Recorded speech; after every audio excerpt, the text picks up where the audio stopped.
Hello students, in this video we are going to understand three topics about chemical kinetics.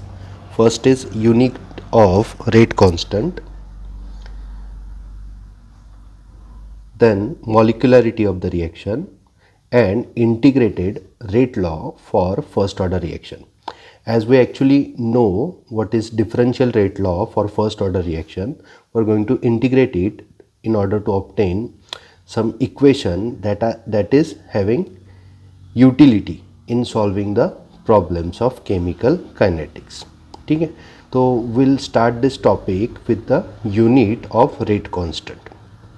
Now, in order to understand first, I will revise this thing. What is rate law of the reaction? Rate law.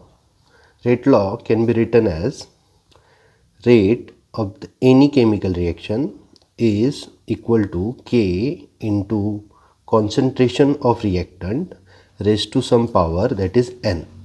Suppose this reaction is A giving products. Now, in order to write rate law, this rate law can only be written when you perform experiment. That means rate law is experimentally determined. Now, in rate law, you have to understand this is the rate of the chemical reaction. Then this K is rate constant. This A is concentration of your reactant, and then this N is order of the reaction. Now, you have to consider this K or units of K. Okay, I will write this. Units of K depends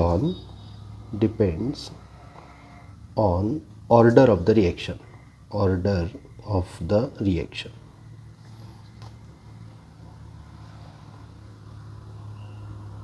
So, in order to consider units of K, first we'll take example of zero order reaction. Suppose first units of K for zero order reaction. Now, how to find that units of K for zero order reaction? You must write a rate law for zero order reaction. Then rate is equal to K into concentration of A raised to what? 0. This is the rate law for zero order reaction.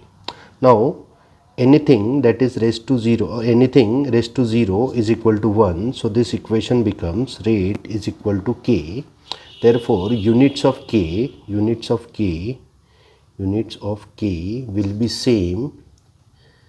be same as unit of rate.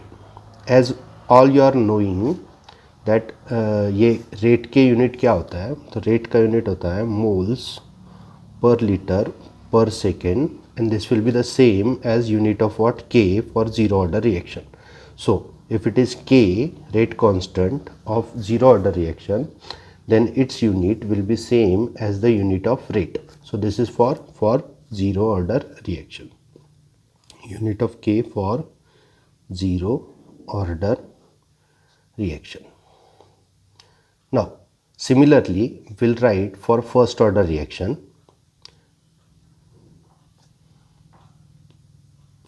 For a unit of K for first order reaction. Now, for first order reaction, you must write a rate law. Rate is equal to K into A raised to क्या होगा? 1.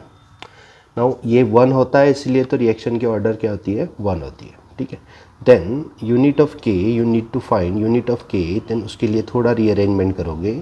Rate upon what? A. This will be the rearrangement. फिर rate के unit क्या होता है? तो rate के unit होता है moles per litre per second upon concentration का यूनिट क्या होता है? सबको पता है, molarity is unit of concentration. So it is what? Moles per litre. तो यहाँ पे आपको अच्छे से समझ जाएगा क्या क्या कैंसिल हो जाएगा. मोल्स गए, लीटर पर लीटर भी कैंसिल हो गया. तो unit of K for this first order reaction is per second, और टाइम का इन्वर्स, अब यहाँ पे सेकेंड लिखा था इसलिए, नहीं तो you have to consider it as time का inverse. This is unit for first order reaction, for the first order reaction. Now if it is complete first order reaction के इसमें, तो देखो हमने क्या किया, तो हमने रेट लॉ लिखा for finding the unit of के. तो हमने रेट लॉ लिखने के बाद फॉर ज़ीरो ऑर्डर के लिए यूनिट फाइंड किया. ज़ीरो ऑर्डर के लिए unit is same as what, rate of the reaction. फिर unit of K for first order reaction हमने फाइंड किया, that is time inverse. Now similarly आप अब तो आप भी कर सकते हो, किसी भी ऑर्डर ऑफ रिएक्शन के लिए यूनिट ऑफ के यू कैन फाइंड. लेकिन अभी हम करते हैं थर्ड के लिए, थर्ड अपना इक्वेशन और यूनिट ऑफ के होगा for second order reaction, for second order reaction. Now for second order reaction आपको क्या करना है,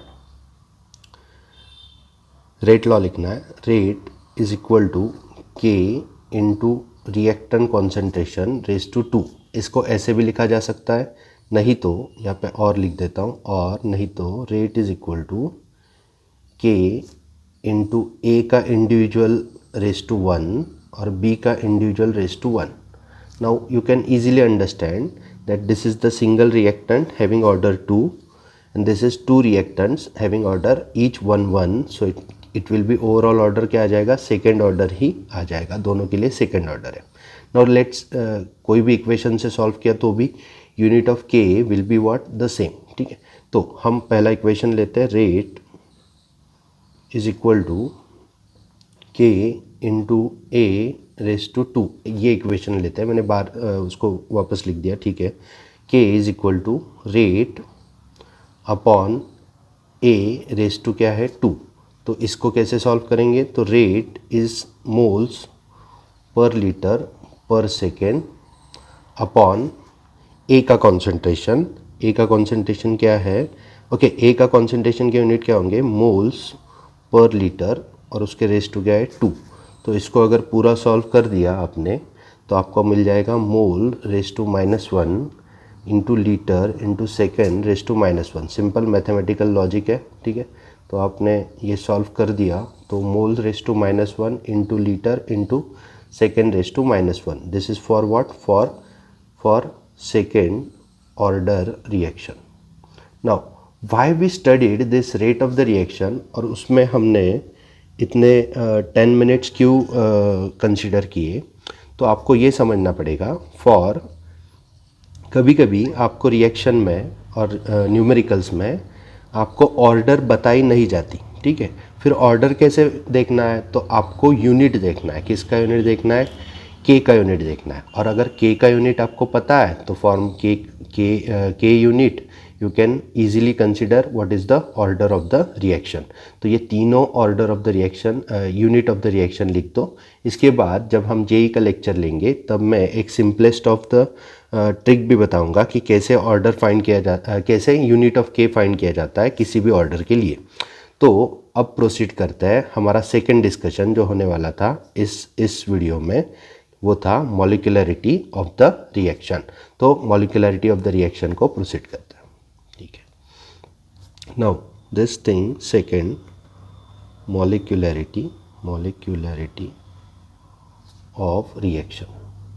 नाउ मॉलिक्यूलरिटी स्टडी करने से पहले हम क्या करेंगे, मॉलिक्यूलरिटी स्टडी करने से पहले रिएक्शन के दो टाइप ऑफ रिएक्शन है, मतलब रिएक्शन में दो टाइप होता है, उसको कंसिडर करेंगे. सपोज़ कि एक रिएक्शन है, ए से लेके पी मिल रहा है, लेकिन मैं बताऊं कि ए रिएक्टेंट है, पी प्रोडक्ट है, आप मान जाओगे, लेकिन ये रिएक्शन एक स्टेप में नहीं हो रही है. ठीक है, तो this reaction is not occurring in single step. कैसे रिएक्शन हो रही है तो उसका एक्सप्लेनेशन मैं यहाँ पे दे रहा हूँ. तो रिएक्शन हो रही है A giving B, then B giving C, and then C giving P. ठीक है, तो दिस काइंड ऑफ रिएक्शन जो ऊपर लिखी है मैंने, जो एक स्टेप में नहीं होती, that is called complex reaction. तो you all understood what is complex reaction. Complex reaction is the one that takes place in multiple series और सीक्वेंस ऑफ स्टेप्स, तो एक से ज़्यादा स्टेप अगर इन्वॉल्व है तो आपका रिएक्शन क्या हो जाता है, कॉम्प्लेक्स रिएक्शन। नाउ अगर मैंने इस कॉम्प्लेक्स रिएक्शन को डिवाइड कर दिया कि सिंपलेस्ट ऑफ एलिमेंट्री रिएक्शंस में, मतलब सिंगल स्टेप रिएक्शन में, तो ए से B is what single step reaction, B से C is also what single step reaction, and C से P is also what single step reaction. तो आपको ये कंसिडर करना है कि सिंगल स्टेप रिएक्शन जो होगी, single step reaction is called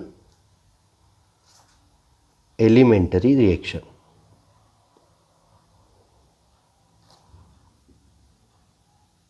तो सिंगल स्टेप जो रिएक्शन होती है उसको हम एलिमेंट्री रिएक्शन बोलते हैं, ठीक है। तो elementary reaction is the reaction that is occurring in a single और सिंगल स्टेप, ठीक है। तो सिंपलेस्ट ऑफ द पार्ट था, ठीक है। Now I will write some point here, you write it along with me। molecularity is concept of only elementary reaction। तो molecularity जो है वो सिर्फ और सिर्फ किसका कंसेप्ट है, एलिमेंट्री रिएक्शन का कंसेप्ट है। तो कॉम्प्लेक्स रिएक्शन को उसकी एप्लीकेबिलिटी कुछ ज़्यादा नहीं है। तो molecularity is concept of only what, elementary reaction. Now अब पॉइंट पे आता है, यहाँ तक मैंने सिर्फ मॉलिक्यूलरिटी और कॉम्प्लेक्स रिएक्शन और एलिमेंट्री रिएक्शन क्या होती है वो बताया। अब मैं पॉइंट पे आता हूँ। सपोज कि आपके पास कोई रिएक्शन है, ए गिविंग बी, तो ये सिंगल स्टेप रिएक्शन है बट ऑब्वियस एलिमेंट्री रिएक्शन है, ठीक है। तो ए गिविंग बी ये आपकी एलिमेंट्री रिएक्शन है। तो यहाँ पे आपको दोनों का स्टोइशियोमेट्रिक कोएफिशिएंट देखना है। ए का कुछ नहीं है मतलब क्या है, यहाँ पे 1 है, और बी का कुछ नहीं है मतलब क्या है, 1 है। Now you have to understand कि एक मॉलिक्यूल बी के एक मॉलिक्यूल को दे रहा है। इसको मोल लेवल पे मत स्टडी करो, मॉलिक्यूलर लेवल पे स्टडी करो। तो it is what, number of reacting species that is taking part in elementary reaction. तो इस रिएक्शन का कितने रिएक्टेंट के molecule, I am asking you a simple question, कितने रिएक्टेंट के मॉलिक्यूल पार्टिसिपेट कर रहे हैं for in this elementary reaction. तो you will say one reactant molecule.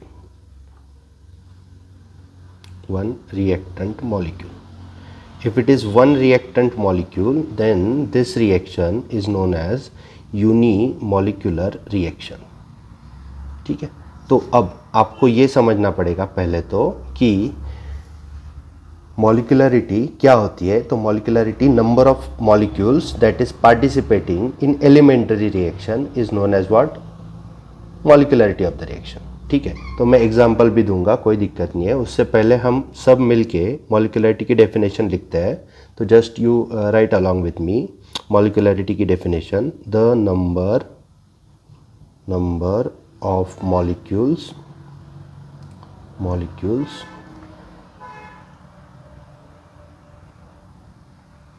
अब यहाँ पे नंबर ऑफ मॉलिक्यूल्स की जगह हम रिएक्टिंग स्पीसीज लिख सकते हैं क्योंकि that will be more appropriate. Number of reacting species. अब रिएक्टिंग स्पीसीज कौन कौन होता है केमिस्ट्री में, आप सबको पता है कौन कौन हो सकता है, मॉलिक्यूल्स, एटम्स, नहीं तो आयंस हो सकता है, ठीक है।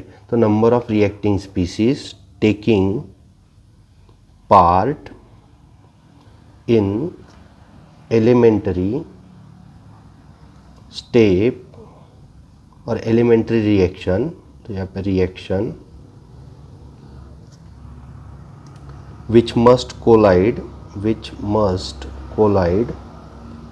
मतलब एक दूसरे से टकराने चाहिए, in order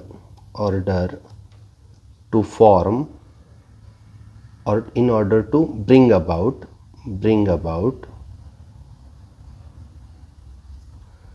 chemical reaction is known as molecularity of the reaction। तो number of reacting molecules or species that are taking part in elementary step or reaction which must collide in order to bring about the chemical reaction. तो पहला point molecularity सिर्फ elementary step की होती है, elementary reaction की होती है। Elementary reaction क्या होती है? तो जो सिंगल स्टेप में होती है, जिसको फर्दर मल्टीपल स्टेप में डिवाइड नहीं किया जा सकता। ए से डायरेक्ट बी मिलेगा, फिर बीच में ए से सी नहीं मिलेगा, सिर्फ क्या मिलेगा? ए से डायरेक्ट बी मिलेगा। अगर ऐसी रिएक्शन है तो आपको मॉलिकुलरिटी समझ में आ जाएगा। ठीक है, अब मैं कुछ एग्जांपल देता हूँ, उससे मॉलिकुलरिटी की कंसेप्ट और क्लियर हो जाएगी। एग्जांपल है, suppose all the given reactions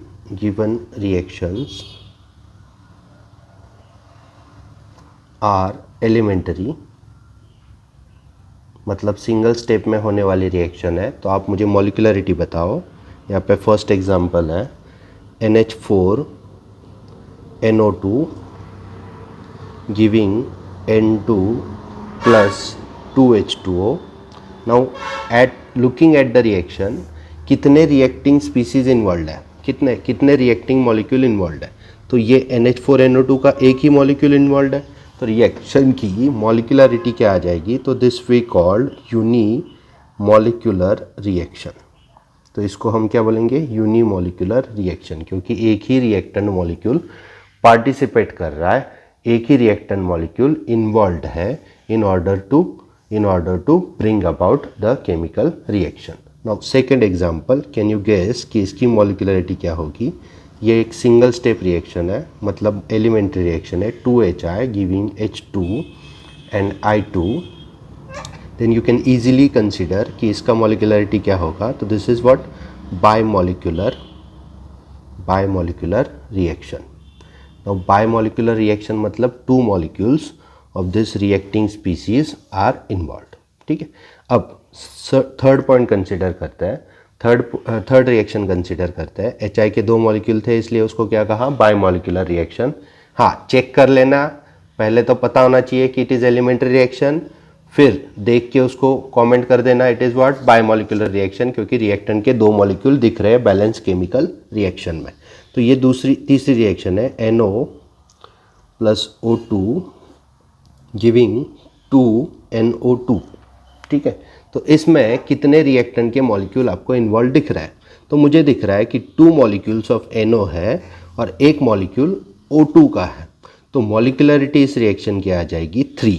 तो this will be known as termolecular reaction. अब इसको कोई टरमॉलिक्यूलर बोलता है, नहीं तो कोई ट्राइमॉलिक्यूलर भी बोलता है। तो टर और ट्राई सेम ही है इसके लिए। ठीक है, टरमॉलिक्यूलर रिएक्शन। तो फिर आपको अब लगने लगेगा कि कोई भी रिएक्शन में सिर्फ नंबर ऑफ रिएक्टेंट मॉलिक्यूल गिनो और वो होती है मॉलिकुलरिटी।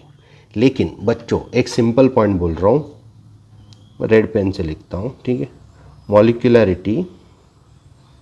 मॉलिकुलरिटी रेयरली exceeds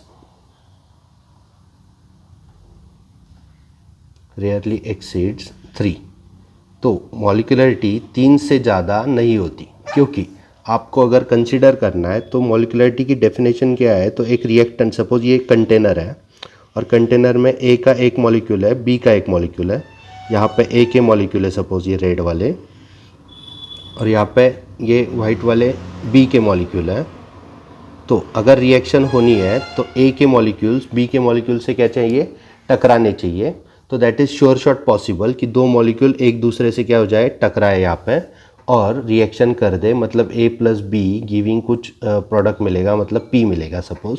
तो ये हो सकता है। लेकिन जब आप उसमें थर्ड मॉलिक्यूल इन्वॉल्व करोगे, जैसे कि सपोज आप उसमें एक कोई तो थर्ड मॉलिक्यूल इन्वॉल्व कर रहे हैं एंड आप सोच रहे हो कि 3 मॉलिक्यूल एक जगह एट अ टाइम एक दूसरे के साथ कोलाइड हो, तो उसकी मैथमेटिकल प्रोबेबिलिटी क्या हो जाती है? बहुत कम हो जाती है। तो तीन मॉलिक्यूल एक जगह एक दूसरे के साथ एक एलिमेंट्री रिएक्शन में, एक सिंगल स्टेप रिएक्शन में कोलाइड नहीं होंगे। अगर कोलाइड होंगे भी तो उसके चांसेस बहुत कम है, इसलिए मॉलिक्यूलरिटी रेयरली एक्सीड्स 3। तो कोई भी जगह किधर भी एग्ज़ाम में मॉलिक्यूलरिटी के टर्म्स में ऐसे मत लिखना कि मॉलिक्यूलरिटी 6 है एंड 7 है। जिस रिएक्शन में मॉलिक्यूलरिटी 3 से ज़्यादा दिख रही है आपको, तो ये समझना कि वो रिएक्शन एलिमेंट्री नहीं है, वो रिएक्शन क्या होगी, फिर कॉम्प्लेक्स रिएक्शन होगी। इस वजह से उसको मॉलिक्यूलरिटी इतनी ज़्यादा आपको दिख रही है। ठीक है, तो एलिमेंट्री रिएक्शन की मॉलिक्यूलरिटी ज़्यादा से ज़्यादा क्या होती है, 1, नहीं तो 2, नहीं तो क्या एकदम ज़्यादा हुआ तो 3, लेकिन 3 के आगे रेयरली एक्सीड्स 3, मतलब 3 के आगे ज़्यादा नहीं होता। ठीक है, अब आप सोचोगे कि कॉम्प्लेक्स रिएक्शन को कैसे अप्लाई करना है कंसेप्ट। तो एक कॉम्प्लेक्स रिएक्शन दे रहा हूँ, ए से लेके पी ऐसे रिएक्शन है सपोज।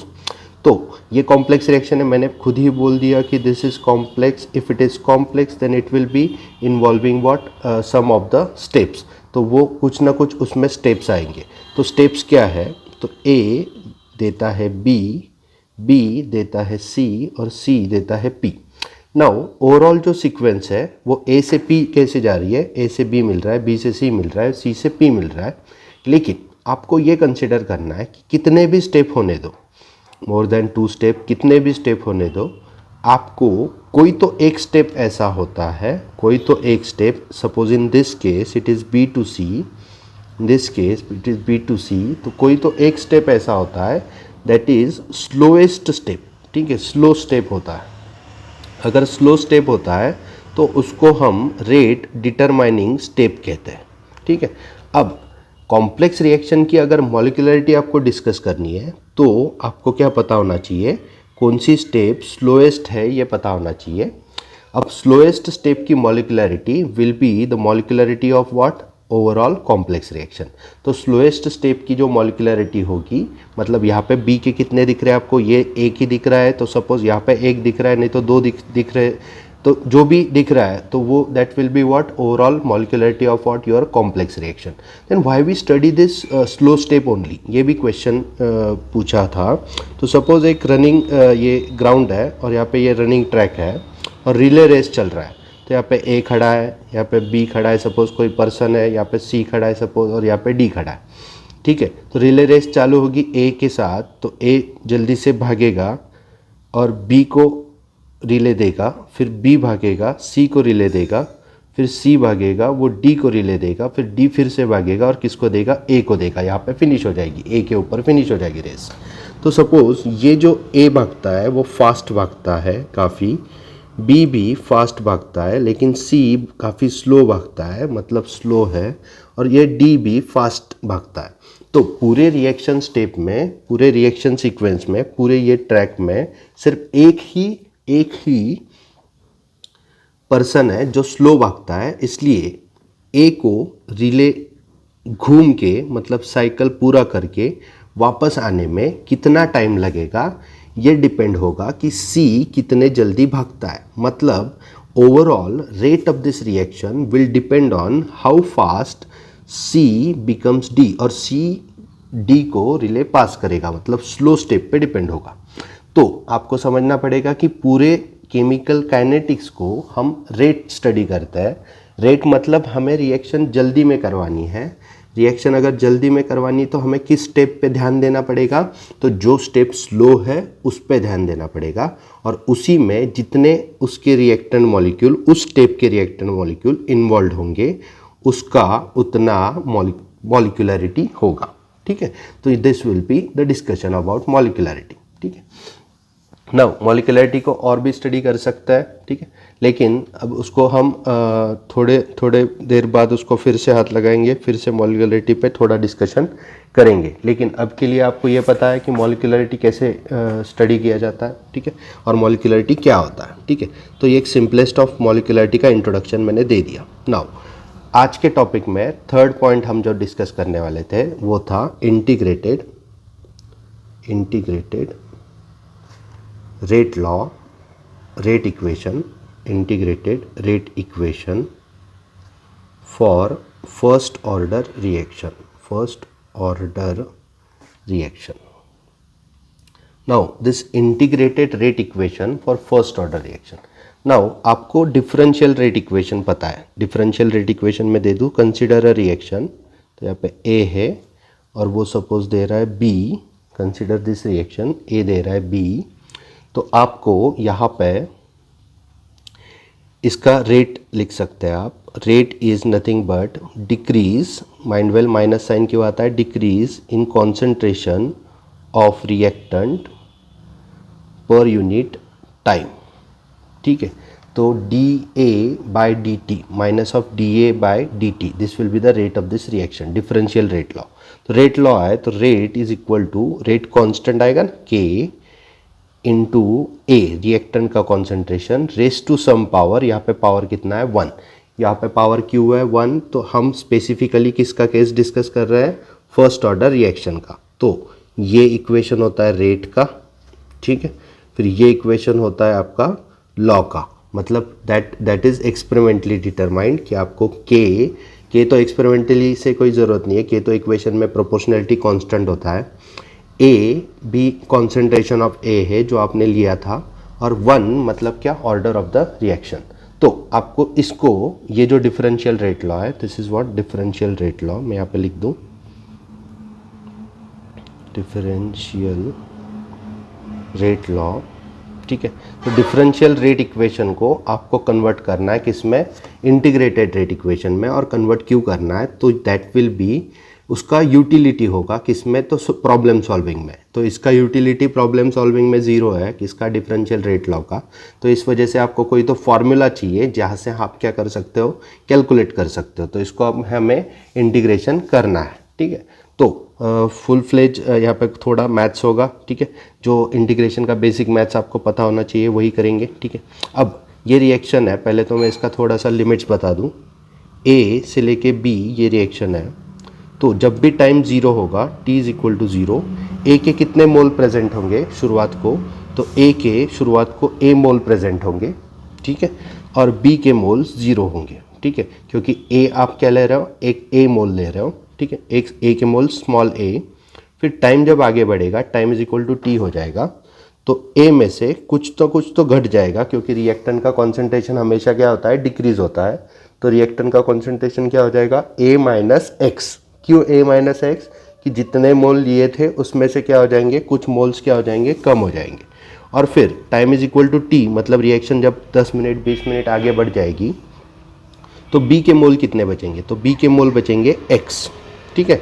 तो ए से लेके बी मतलब क्या, तो ए हो रहा है ए माइनस एक्स और बी हो रहा है 0 से एक्स. अब आप क्या करो, तो एक शुरुआत को एक सिंपल पॉइंट बता देता हूँ.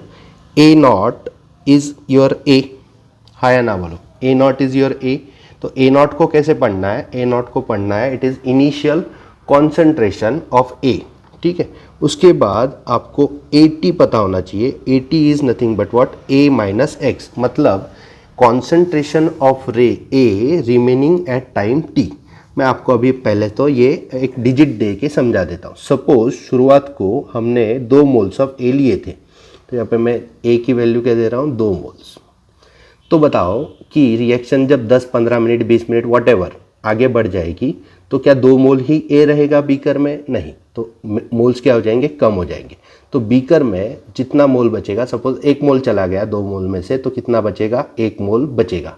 मतलब बी कितने मोल्स मिलेगा, तो ए मोल मिलेगा, 1 मोल मिलेगा. बी का 1 मोल रहेगा, क्योंकि 1 में से 2 में से कितने, हाफ तो चला गया, फिर हाफ क्या बन गया, बी बन गया. ठीक है. तो ए की वैल्यू क्या होगी, ए नॉट की शुरुआत को कितने मोल्स लिए थे आपने, बताओ शुरुआत को कितने मोल्स लिए थे, 2 मोल्स. और A T concentration remaining at time T क्या हो जाएगा, 2 माइनस 1, क्योंकि एक्स की वैल्यू क्या है 1, तो क्या बन जाएगा 1. तो this you have to understand first. Now आपको लिमिट्स मिल जाएंगी. लिमिट्स कैसे मिलेंगी, तो टाइम की लिमिट क्या है, 0 से लेके टी. और कॉन्सेंट्रेशन ऑफ रिएक्टेंट की लिमिट क्या है, ए नॉट से लेके ए टी. ये आपको समझना चाहिए. ए नॉट से लेके ए टी आपकी रिएक्शन प्रोसीड हो रही है. तो मैं एक एक स्टेप कर रहा हूँ. ठीक है. पहला स्टेप है रीअरेंजमेंट.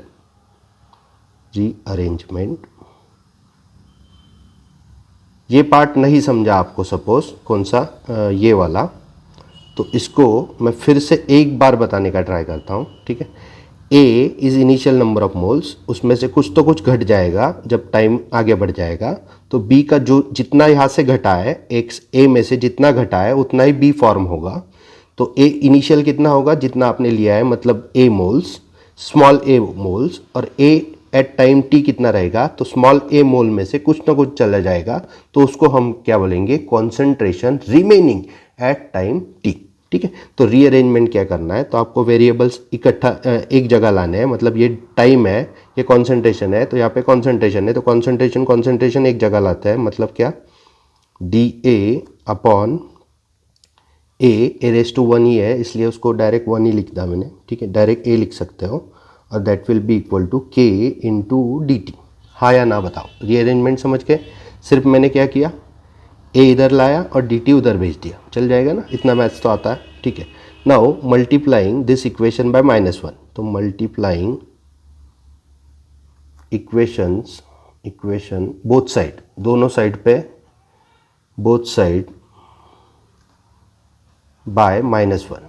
तो आपको ये ऐसे भी समझ रहता है कि -1 से मल्टीप्लाई किया तो ये माइनस माइनस क्या हो जाएगा, प्लस हो जाएगा, और ये माइनस हो जाएगा। नहीं तो इजीली बात करते थे, अगर आप समझ सकते हो तो ये निगेटिव साइन यहाँ से क्या आना चाहिए, सिर्फ यहाँ पे आना चाहिए, हाँ या ना बोलो, ठीक है। तो ये आ जाएगा D A upon D T, sorry D T नहीं, ठीक है, मल्टीप्लाइंग दिस इक्वेशन बाय -1, तो यहाँ पे मैं लिख रहा हूँ D A upon A is equal to minus into K into D T, ठीक है। तो माइनस से मल्टीप्लाई किया, मतलब माइनस साइन उधर चला गया, इतना सिंपल था। नाउ अब इंटीग्रेट करते हैं, इंटीग्रेटिंग इक्वेशन। अगर आपको थोड़ा बेसिक पता होगा, मुझे तो ज़्यादा मैथ्स पता नहीं, तो इंटीग्रेटिंग करता है, इंटीग्रेशन क्या होता है, D A upon A,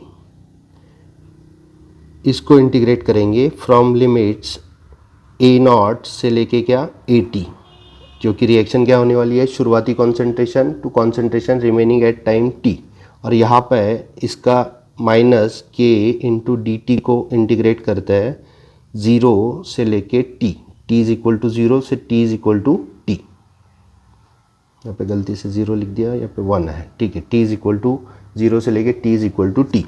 now अब इसको आपको पता है डी एक्स अपॉन एक्स का इंटीग्रेशन क्या आता है, तो डी एक्स अपॉन एक्स का इंटीग्रेशन आता है ln। अब मैथ्स में पहले हमेशा नेचुरल लॉगरिथम का यूज़ होता है, जब भी इंटीग्रेशन, ये डिफरेंशिएशन को इंटीग्रेशन कैंसिल करता है, तो यहाँ पे ये ln ऑफ a आ जाएगा, ठीक है। इसको हम स्क्वायर ब्रैकेट करेंगे और यहाँ पे लिखेंगे d ln of a not, ये ln ऑफ a नॉट से लेके a t, ठीक है। और यहाँ पे आ जाएगा माइनस साइन, तो बाहर आ जाएगा, कांस्टेंट भी बाहर आ जाएगा, और यहाँ पे क्या रहेगा, t का इंटीग्रेशन है सिर्फ dt का, तो dt का इंटीग्रेशन मतलब dt के इधर 1 ही है, तो ये क्या आ जाएगा, बताओ ये क्या आ जाएगा, ये सिर्फ t आ जाएगा, तो यहाँ पे आ जाएगा -k इंटू टी, हाँ या ना बोल दो, ठीक है।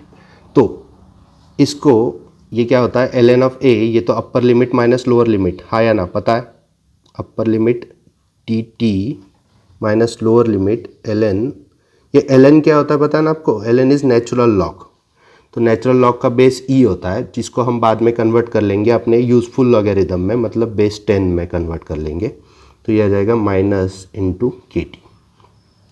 नाउ आपको सिर्फ ये करना है कि upper limit minus lower limit कर दिया था, अब क्या करना है आपको, ln ऑफ ए टी ये इधर ही रखता है, और यहाँ पे लिखते हैं माइनस ऑफ के T plus ln natural log of A not, ठीक है।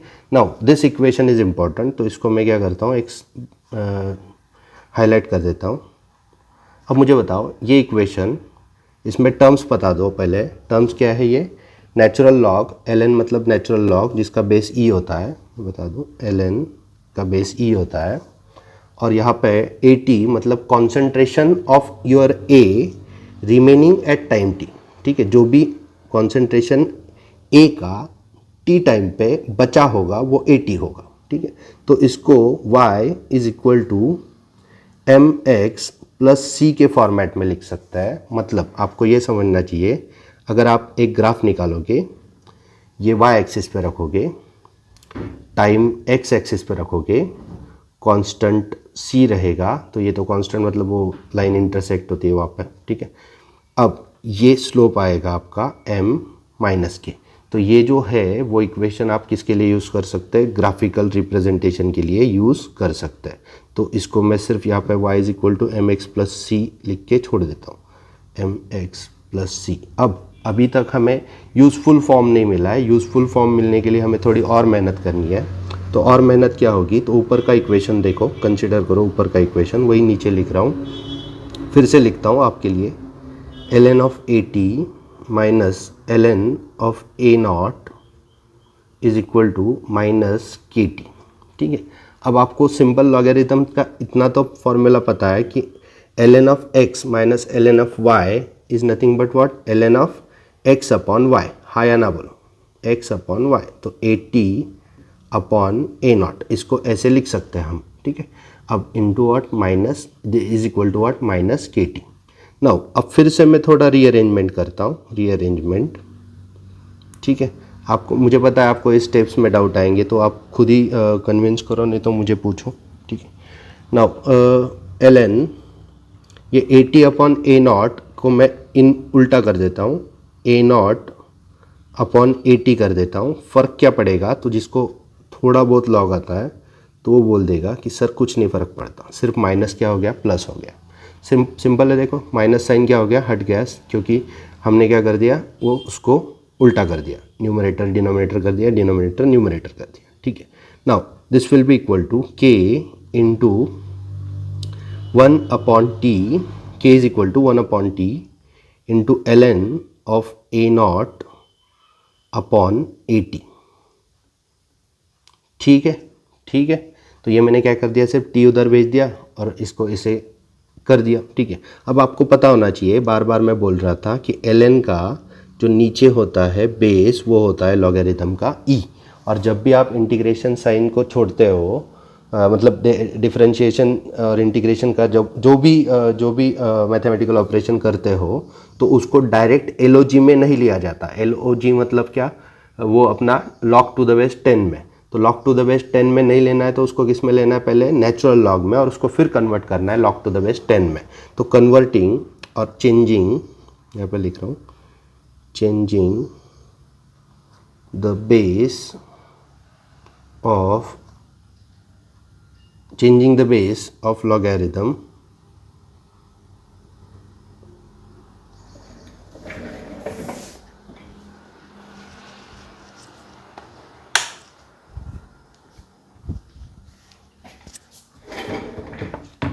लॉगरिथम का बेस चेंज करने के बाद इक्वेशन आपको मिल जाएगा, k इज इक्वल टू, उसका जो चेंजिंग फैक्टर होता है वो होता है 2.303 upon T into log of A naught upon 80, हाँ या ना बोल दो, ठीक है। This is the equation and this is the final integrated first law equation, ठीक है।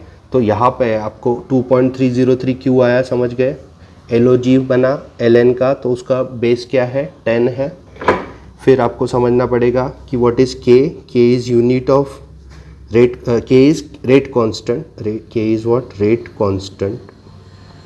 Now what is t is time required,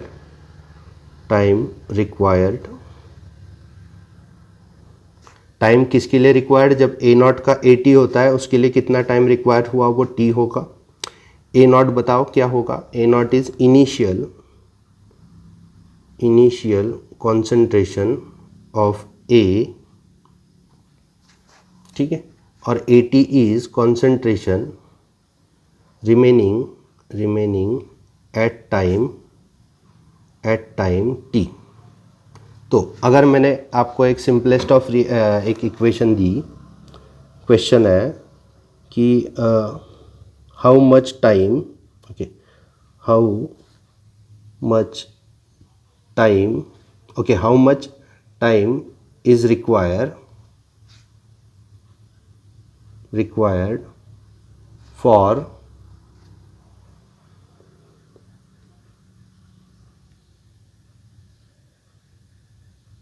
A naught concentration